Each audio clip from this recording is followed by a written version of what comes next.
Okay, so we've gone deep on some pretty wild stuff here on the deep dive, right?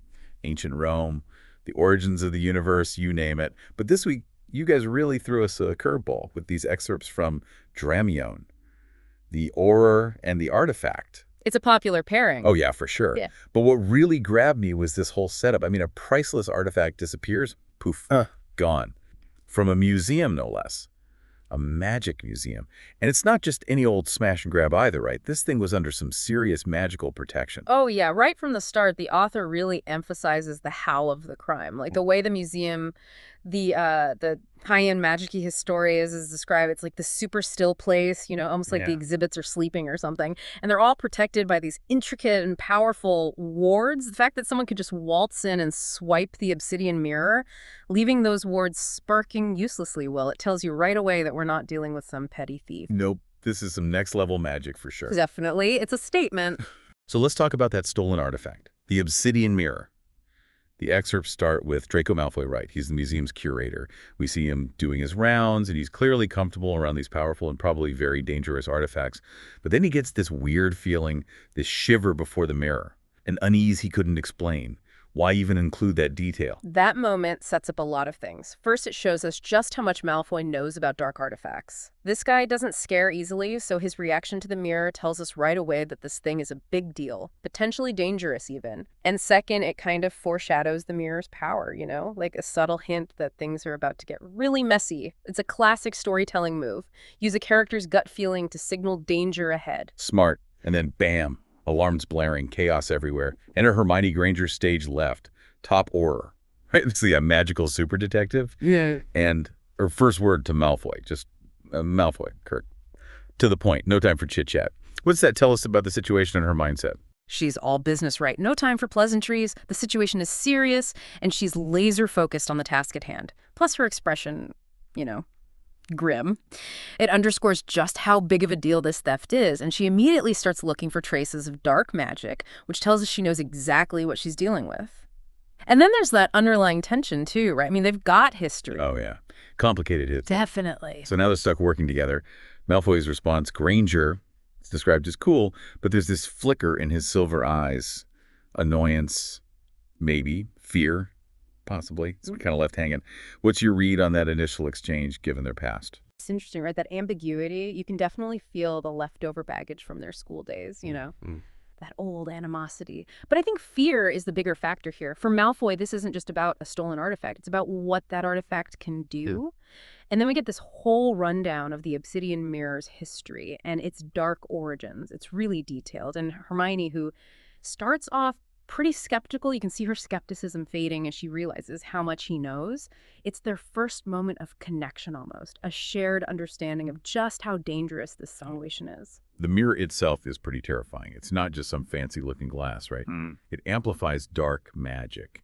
And when Malfoy warns Hermione about what could happen if it falls into the wrong hands, you really get a sense of the stakes. And this isn't like losing the Mona Lisa. This could have huge consequences for the entire magical world. Right. It goes from being an object to being a weapon, a powerful weapon. And the fact that the museum's defenses, which were supposed to be top-notch, were totally useless, well, it just emphasizes the level of threat they're facing. It's not just a whodunit anymore. It's a race against time to prevent a potential catastrophe. And the only way they could do that is by working together. Talk about an unlikely alliance. You've got Hermione, this super logical by-the-book Auror, and then you've got Draco with his expertise in all things dark and magical. Yeah. The text even mentions the friction between them at first.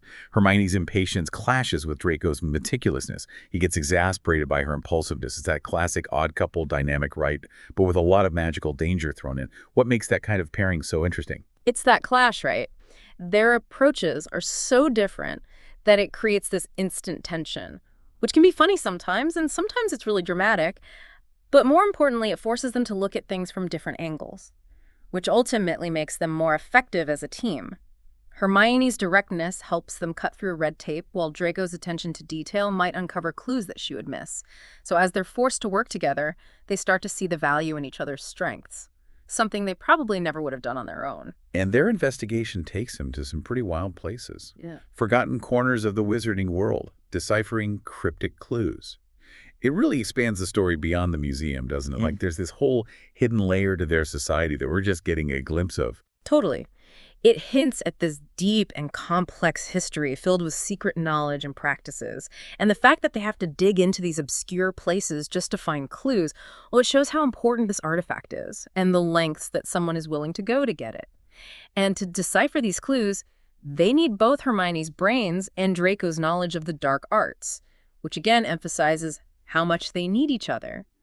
And then there are those creatures. Oh, yeah, those things. Grotesque doesn't even begin to describe them. And the way their magic is described, it's so vivid. Hermione's is bright and fierce. Yeah. Which is very Gryffindor, wouldn't you say? Very much so.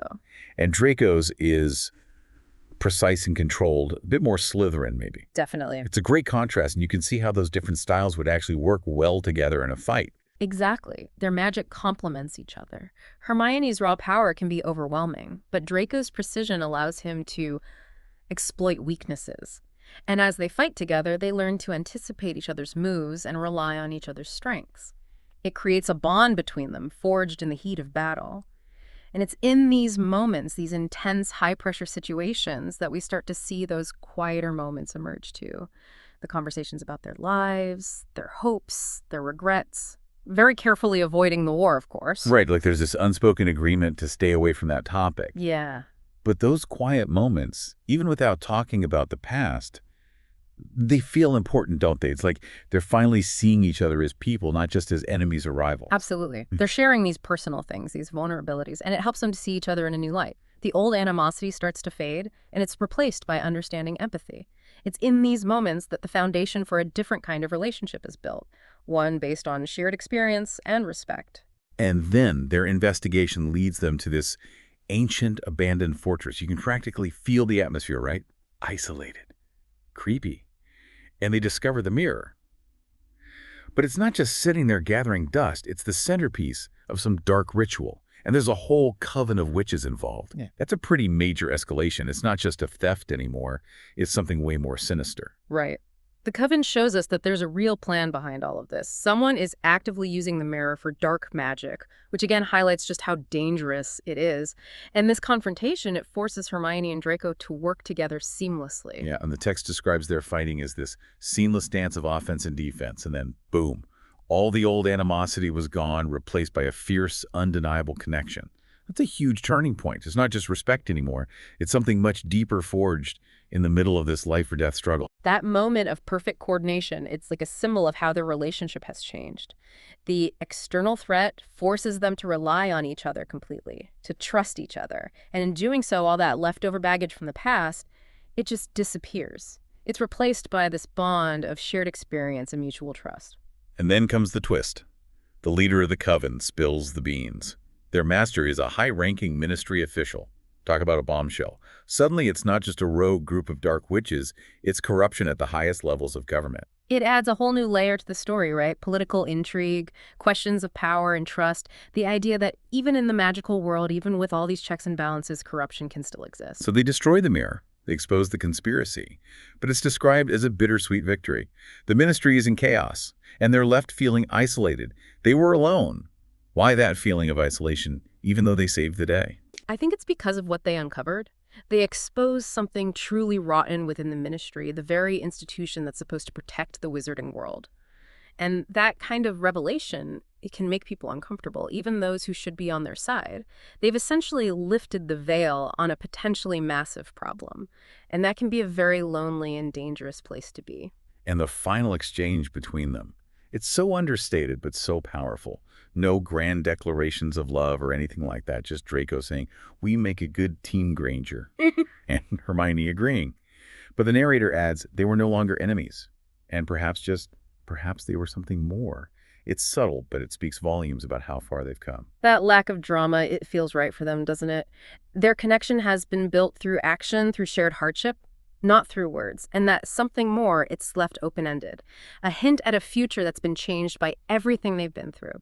It's a really mature and nuanced way of showing how a relationship can evolve under extraordinary circumstances. It definitely leaves you with a lot to think about. The idea that corruption can reach the highest levels even in a world of magic.